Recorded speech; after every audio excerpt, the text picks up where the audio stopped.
Here on The Weekly, we like to give you a closer look at some of the best matches from our Major League Gaming events. This week, your boy Nexy catches up with Cruncher as he walks us through his recent match against Kiwikaki. Alright, Cruncher, what's the idea behind your third gas, no expo build order? So my third gas expo was because when you go one base Colossus, you're limited on how much gas you can spend because Colossus are so gas expensive.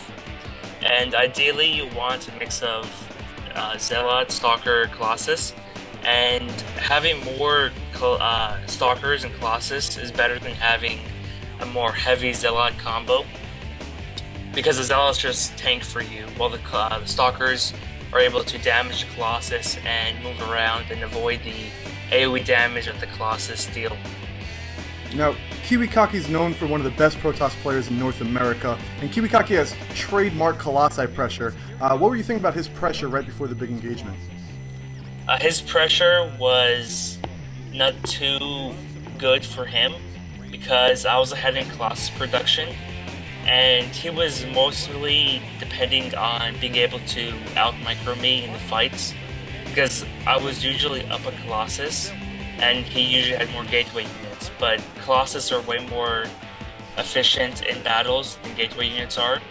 So during this entire fight, I'm almost always up a Colossus, and when he's attacking, he's obviously way farther away from his base, so his Colossus has to travel all the way to my base, while my Colossus just pops out and is ready to fight. And during these fights, are you target firing down your opponent's Colossus, or are you letting the AI do the work?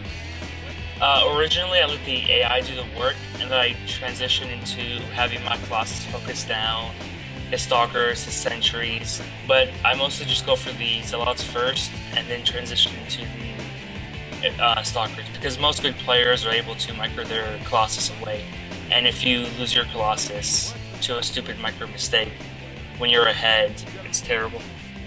Would you say this is a big win for your Starcraft career? Beating Kiwikaki was one of the biggest tournament wins in my career, and by far the biggest win at the LAN events I've gone to, since he is known as pretty much one of the best MLG players, placing second place at 2 events and high at the rest of them. He's also known as one of the best PvP players, and winning against him was fantastic for me.